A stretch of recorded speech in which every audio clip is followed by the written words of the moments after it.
I was reading recently that Texas was minutes away from complete grid collapse with no power for weeks. And I started thinking, what would happen if we had no grid for weeks on end? Could we charge the bikes, the cars, the house? I mean, gas cars, they can bring in gasoline from neighboring states or regions that have power still, but we'd be in the dark, unable to charge our vehicles. So I asked my wife, hey, can we pull the grid? Let's just turn it off and see how long we can survive. Let's try and optimize the house usage of power and, see how long we can go for. Might be infinite right now with the nice spring weeks. So, of course, she said no. So, I think we're going to do some black ops, or I guess blackout ops. Phase 1, we optimize power usage. We set the Tesla app to only charge vehicles when the house power has over 90%. This mask is entirely too tight, as funny as it is. There we go. When the PowerWalls are over 95% charged, they cut off the charging from the solar power. So it de-energizes the inverter, and they no longer get any power. So that's a complete waste. So what we want to do is set the cars to charge when the battery is over 90% or so that the extra solar power will go into the cars instead of into the PowerWalls till they fill up and turn off the solar inverter.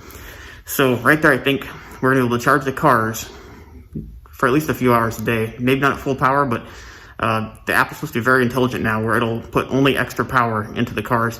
And I don't know if it'll do 2 cars at once. We're going to find out. We're going to have a Model Y and a Model 3 at once going here, so it should be interesting.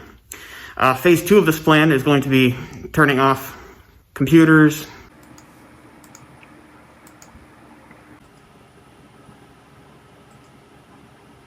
optimizing power use from wine fridges and other appliances. My wife won't notice. And then phase 3, of course, is sneaking out and quietly turning off the Grid Connect with no one noticing. Probably sneaking into the bedroom at night and removing the app alert from my wife's phone also, so she won't know we're on grid power. I think I'm eating the mask at this point. Now my setup is not the greatest for this.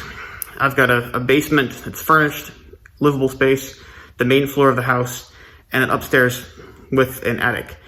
All this in a long, stretched out house that has 24 280 watt solar panels.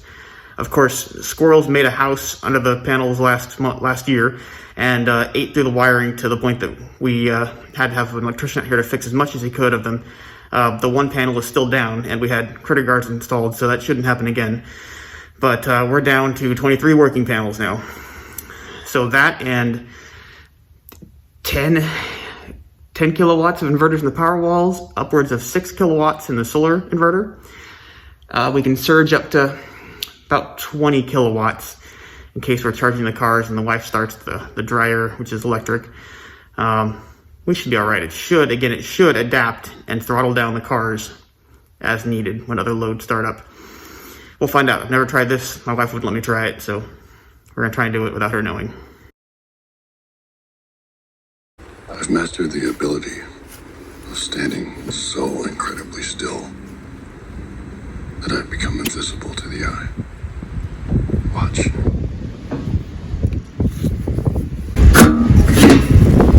Now all of China knows you're here.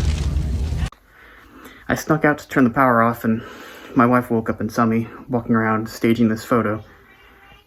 She thought I was gonna take bolt cutters to her in her sleep or something, so she was a little scared of me, I guess, in the middle of the night, thinking I'm sleepwalking or something. So with that, she went ahead and let me keep the power walls up, or keep the house disconnected, so lucky me, she's gonna let this keep going.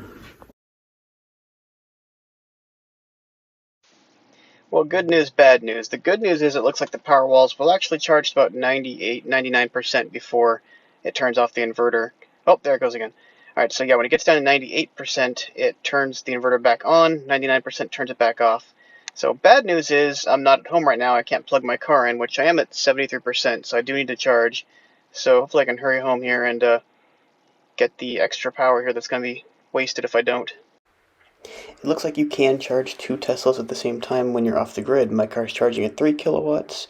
My wife's car is topping off at 2.5. Yeah, pretty good. And here's the energy flow. Looking good. PowerWall's at 98%. Model 3 is at 90%, Model Y is at 90%. I had to run some laundry and turn on some crypto miners just to burn off extra power to keep the solar going. Day 2 we're going to call normal mode. That's a full night, 12 hours, 14 hours or so of no sun, and then charging back up and then charging the vehicles. Day 3 looks like it's going to be hard mode. We'll have a nice full battery overnight, but there'll be very little sun to produce electricity the next day for day 3. Day 4 is going to be nightmare mode. It's a low battery, maybe dead battery, I don't know, and overcast with thunderstorms and rain for the 4th day. 5th day is mostly overcast, but I think we'll generate enough that if we're still running off grid by then, we can survive and recharge the batteries a little bit. And then the weekend looks nice and sunny, so if we can survive days 3 and 4, I think we're going to be able to go for a whole week.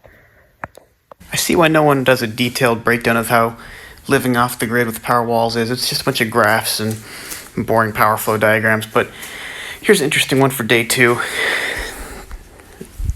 The PowerWall's charged up until around noon. Here's the power going to the PowerWall. So our overnight time was all done by about 12 o'clock. Bought back all the power we used overnight. And then you can see the blue, our house utilization, which is mostly the cars. There was no more room in the batteries to put them into, so it started slamming extra solar power into our cars, and it tapered them off perfectly as the solar died down throughout the day, giving us 2 charged up cars and a 98% charged PowerWall, or PowerWalls.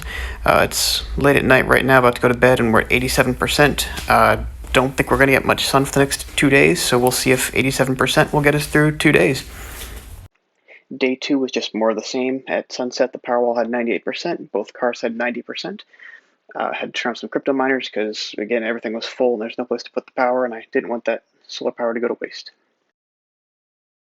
Alright, we looked out for day 3. We've actually had a little bit of sun here before it starts to storm for the next 48 hours straight, so we might be charged up enough that we make it. I don't know. The next video might be of me learning how to restart the PowerWalls. There's supposed to be a reserve at the bottom that lets you actually energize the inverter one last time with the hopes that the inverter has enough power to start charging the PowerWalls and keep things going. But this is going to be it for me, so if you want to see the conclusion of this, please like and subscribe.